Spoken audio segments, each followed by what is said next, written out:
Kinumpirma ng National Bureau of Investigation o NBI na kasalukuyan nitong iniimbestigahan ang umano'y Ghost Flood Control Project sa Taguig City. May sagot naman dito si Senador Alan Peter Cayetano. Alamin kung ano ito sa report ni Kai Villan. Formal nang kinumpirma ni NBI Director Melvin Matibag na gumugulong na ang investigasyon ng ahensya hinggil sa aligasyon ng Ghost Flood Control Projects sa Taguig City.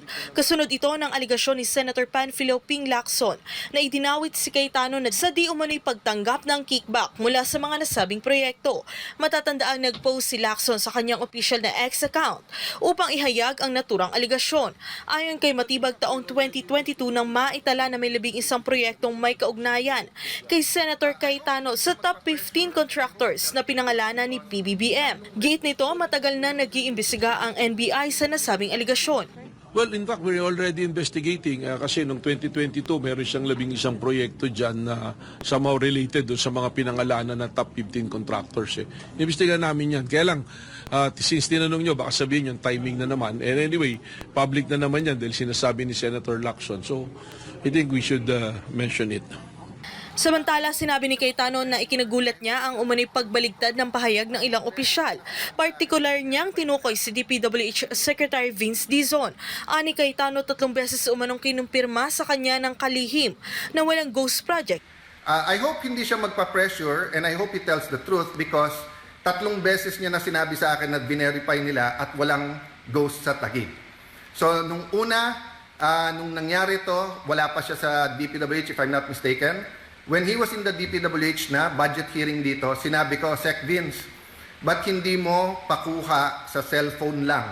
Picture lahat ng project. Simulan mo sa 2025, 24, 23, pabalik. Para kung sa cellphone pa lang bayad na pero walang project, ghost na yon. Umoo siya. Pagdating sa floor, finalo up ko, tinignan niya yung makasama niya, pinagawa niyo na ba? Hindi pa daw. Pero sa Taguig ginawa na. So nung Inihayag din ng senador na maging ang NBI ay nag-verify umano ng palihim noong nakaraang taon. Aniya, nagtanong ang ahensya sa mga purok leader, kagawad at mga simbahan sa Taguig. Ayon kay Cayetano, napatunayang maayos ang mga proyekto. Dagdag pa ng senador, patunay umano na epektibo ang kanilang flood control projects. Ang kawalan ng baha sa Taguig kumpara sa ibang bahagi ng Metro Manila kapag umuulan. Gayunman, binigyang diin ni Cayetano na bukas siya sa anumang investigasyon ng Senate Blue Ribbon Committee upang lumabas ang katotohanan. So isabay-sabay na natin kung gusto, but don't single people out. But hindi ko tinatalikuran. Gusto nyong imbestigahan? From the start, sinabi ko, imbestigahan nyo lahat. Para sa Diyos at Pilipinas kong mahal, kay Villan, SMNA News. Nagbabayad pa raw ng rental at consultancy ang dating Philippine Southeast Asian Games Organizing Committee o FISGO kahit tapos na ang SEA Games. Yan ang isa sa mga dahilan kung bakit posibleng ipatawag ng NBI si Senator Alan Peter Cayetano. Anong kinalaman ng senador? Alamin natin sa report ni Kai Villan. Ibinunyag ni NBI Director Melvin Matibag ang ilang umano'y questionabling gastusin ng Philippine Southeast Asian Games Organizing Committee o FISGO. Ayon kay Matibag, kahit natapos na ang 2019 SEA Games, mayroon pa umanong mga binabayarang gastusin ang FISGO. Ang malinaw ditong binabangit kasi namin yung sa PISGO, yung mga unliquidated na expenses, sa rental, just to give you something. In 2023, may binayaran pa silang rental na mga 300 million. So tapos na yung event, may binabayaran pa din consultancy na almost 400 million. Dagdag pa ni Matibag, virtual office lamang umano sa Taguig City ang opisina ng FISGO. Aniya, hindi ito nag-ooperate bilang isang normal na opisina. Posible yan, depende sa magiging testimonya ng mga ipapatawag namin. As we speak now, marami na rin ang nagpahayag na gusto nilang tumistigo. So kung lalabas yung pangalan niya ron para magbigay linaw sa investigasyon, kailangan siyang ipatawag. Samantala, sinabi ng NBI na posibleng ipatawag si Senator Alan Peter Cayetano kung lalabas ang kanyang pangalan sa testimonya ng mga testigong haharap sa investigasyon. Bukod sa witnesses na inaasahang haharap, sinusuri rin ng NBI ang mga dokumentong may kaugnayan sa pagkakatatag ng FISGO at ang mga naging opisyal nito. Kaugnay nito, ibinunyag ni Matibag na itinalaga si Senator Alan Peter Cayetano bilang ad interim chairman ng FISGO upang pangunahan ang incorporation ng FISGO. Ngunit Ayon kay Matibag, matapos ma-incorporate ang FISGO, hindi na naging direktor si Cayetano. Dahil dito sinabi niyang hindi na rin ito naging bahagi ng board. Paano ka magiging chairman kung nagpakilala kang chairman tapos hindi ka naman member ng board? Pangalawa, if you acted as chairman na hindi ka chairman, that is an ultra vires act na tinatawag. That is outside of the scope. Because anything that is being done by a corporation, whether it's an NGO or not, should be through a board resolution. Ayon sa NBI, public funds ang ginamit para sa FISGO. Dahil dito sinabi ng ahensya na kailangang matiyak kung saan napunta ang pondo. Kinakailangan din umanong masuri ito ng Commission on Audit o COA. Para sa Diyos at Pilipinas ko, Mahal kay Villan, SMNI News. Pinabulaanan ni Senator Robin Padilla ang sinabi ng ombudsman na tumanggi siyang sumagot sa reklamong obstruction of justice na ipadala daw niya ang kanyang depensa noon pang July 9. Ang ombudsman sumagot din sa pahayag ng senador. Si Margaret Gonzalez sa detalye.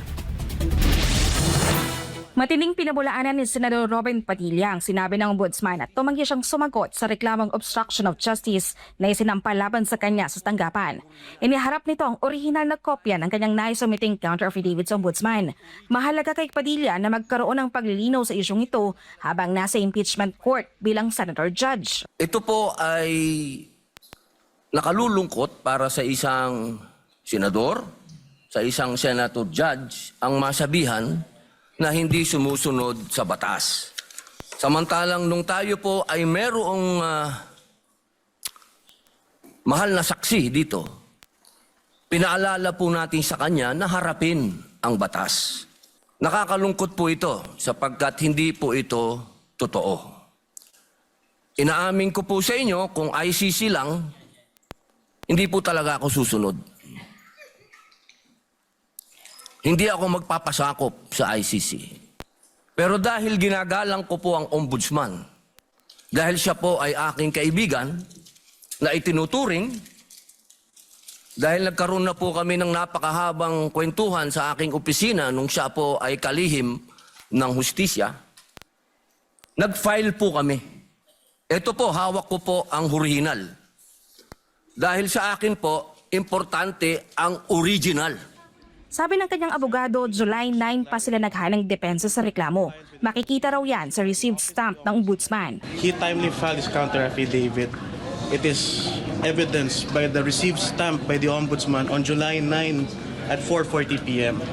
Kung anong nilalaman ng kontra sa laysen ng senador, tumanggi ang legal counsel na sagutin ito. For now, we will not divulge any legal matters concerning the counter-affidavit and the case. But our position is that the obstruction case against Senator Padilla has no merit.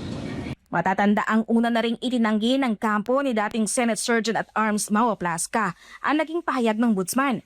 Ayon sa kanyang abogado, nakapagsumite na si Aplasca ng counter-affidavit noong July 9 at hindi umano sila humingi na extension, taliwas sa sinabi ng ombudsman. Ang ombudsman nanindigan naman sa naging pahayag nito laban kay Padilla.